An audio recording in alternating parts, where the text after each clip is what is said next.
Let's talk about a story of greed and betrayal, one that almost completely destroyed America's national pastime. Seriously, this is one of the most infamous scandals in all of sports history, a tale that still casts a long shadow, even over a century later. Just try to imagine it. It's the biggest event in baseball, the 1919 World Series. The whole country is glued to their radios, totally captivated. But what none of them knew was that the game was rigged. The winner was already decided before a single pitch had even crossed the plate. The year is 1919. America's just coming out from under the shadow of World War I, and the nation is absolutely desperate for a distraction, for some entertainment. And back then, nothing, and I mean nothing, was bigger than baseball. It was supposed to be the golden age, but a really dark chapter was about to be written. Now, the Chicago White Sox were an absolute powerhouse. A lot of people thought they were one of the greatest teams ever put together. So, naturally, they were the massive favorites to win it all. But what was happening behind the scenes was a secret deal, being struck with some very powerful gamblers to throw the entire series. So, this brings us to the big question. Why? Right? Why would the best team in baseball, on the verge of glory, deliberately lose the most important series of the year?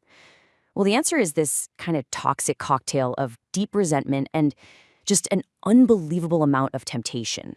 To really get it, you have to understand something called the reserve clause. See, back then, players weren't free agents. They couldn't just shop for the best offer. Nope, they were essentially owned by their teams for life. And the owner of the White Sox, a man named Charles Comiskey, was notoriously cheap. He was famous for underpaying his star players, and it just created this culture of bitterness. This clause, well, it was basically the kindling for the fire. And here they are. These are the men who would go down in infamy. The ringleader was the first baseman Chick Gandil, but the group included key guys, star pitchers, and even the legendary outfielder Shoeless Joe Jackson. Now, one player, Buck Weaver, he knew all about the plot, but he refused to take part. And that little detail, it becomes a real tragedy later on. So, what was the prize? This. $100,000. In 1919, that was an absolutely mind-boggling amount of money. And it was being offered up by a gambling syndicate with connections to one of New York's most powerful gangsters, Arnold Rothstein, a guy they called the Big Brain.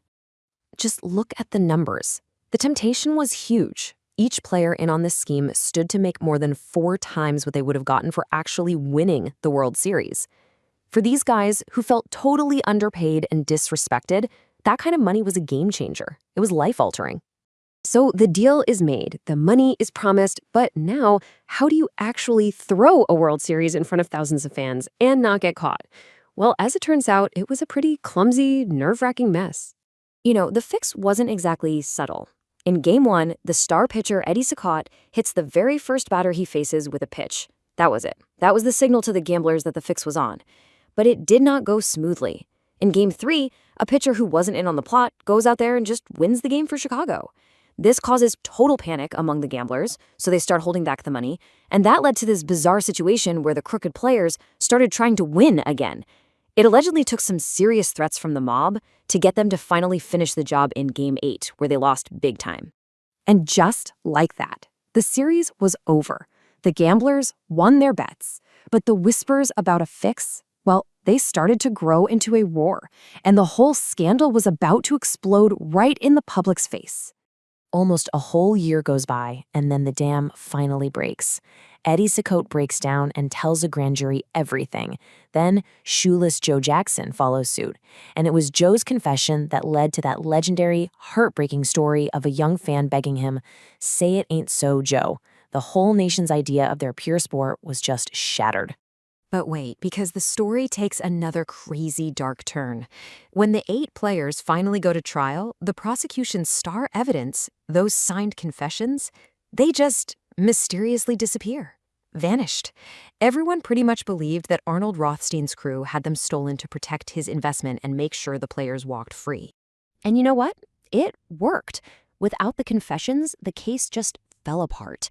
So in August of 1921, a jury finds all 8 players not guilty. Legally, they got away with it. They were free men. But their fate was about to be sealed in a very different kind of court. This This is the moment that changed baseball forever. Team owners were terrified this scandal would kill the sport. So they hired an all-powerful new commissioner, a judge named Kennesaw Mountain Landis. The very day after the players were acquitted, Landis dropped this hammer. He banned all 8 players, including Buck Weaver, who never even took a dime, from professional baseball for life. No appeal. It was over. Now, Landis's decision was absolutely ruthless, and it just steamrolled right over a court of law. But, it's widely seen as the move that saved baseball. He drew a permanent line in the sand. He declared that the integrity of the game itself was way more important than any legal verdict. So what's the takeaway here? Well, this scandal completely reshaped American sports. It created the powerful commissioner's office that still polices sports today. It forever shattered that innocent image baseball had. It created the tragic legend of Shoeless Joe Jackson, which people still argue about. But maybe most importantly, it was a massive, flashing red light about the dangers of gambling getting its hooks into professional sports. And, well, that brings us right back to today. We're living in a time where betting on sports is legal, it's everywhere, and there are billions of dollars at stake. It really forces you to stop and ask, with all that money and all that new temptation floating around, have we really truly learned the lessons from those 8 men who sold the World Series all those years ago?